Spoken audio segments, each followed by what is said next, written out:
Hey guys, this is Pam, your favorite paralegal and notary public from Brooks Notary and Litigation Support. Today I want to do a video on how to administer the oath to your signer.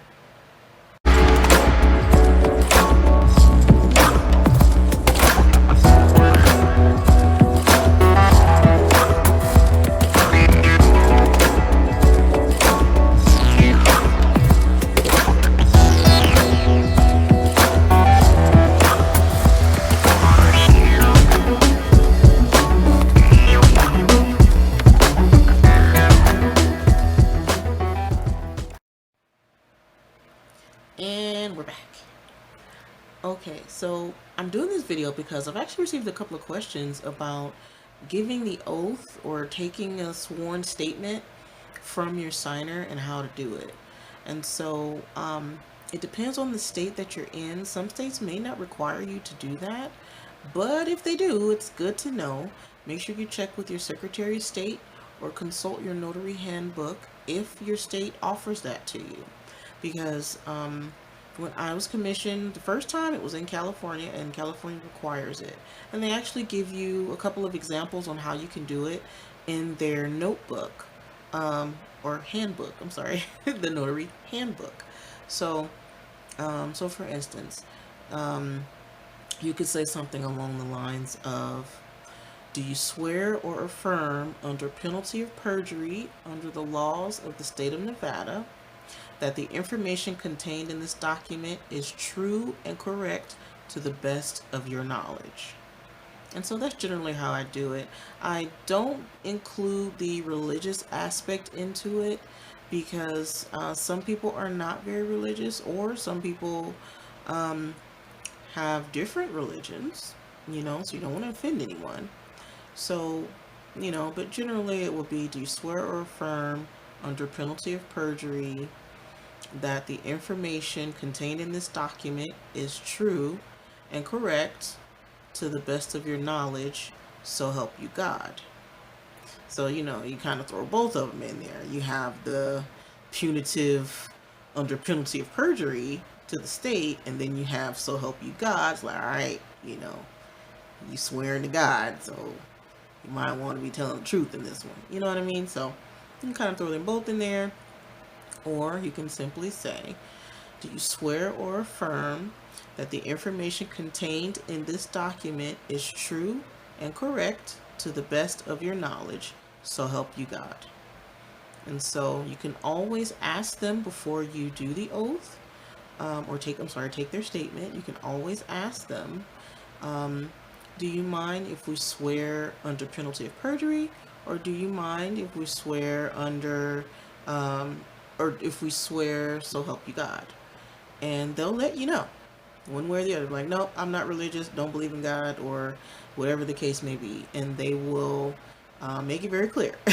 So just to prevent any potential offense, ask first. It's a good idea to ask first.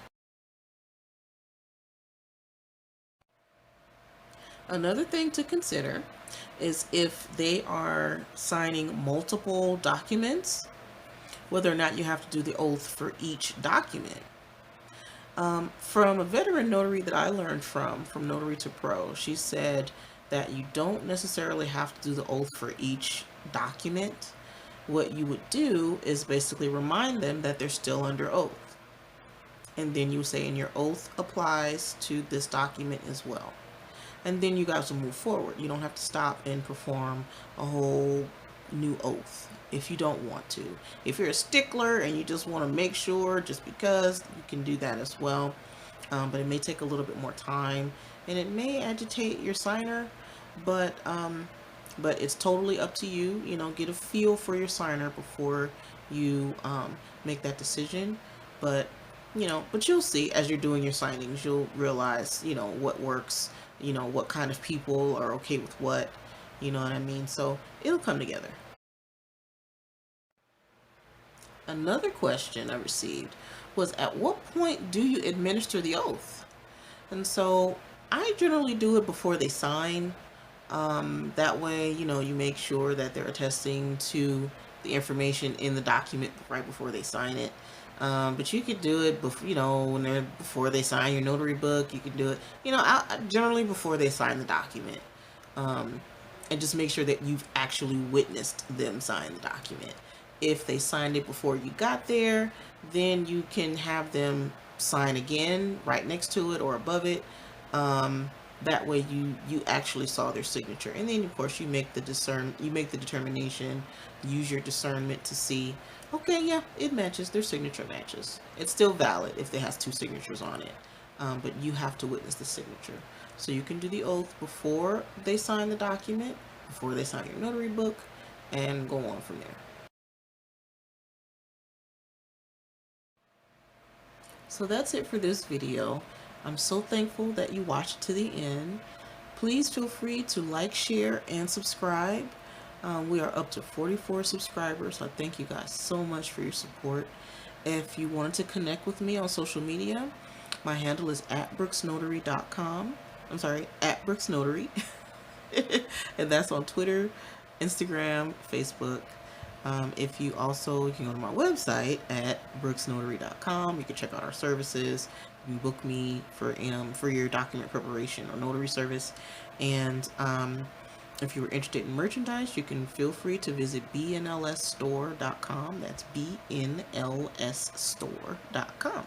We have t-shirts, hoodies, pillows, mugs, laptop cases, all that good stuff. So check us out. Please support the store. We appreciate you so much for just even sticking around and spreading the word. If you found this video helpful, feel free to send it to a new notary, someone that's been asking questions or have been having a difficult time. That's what I'm here to do. I'm here to help. So have a good rest of your day, and thank you so much for supporting the channel.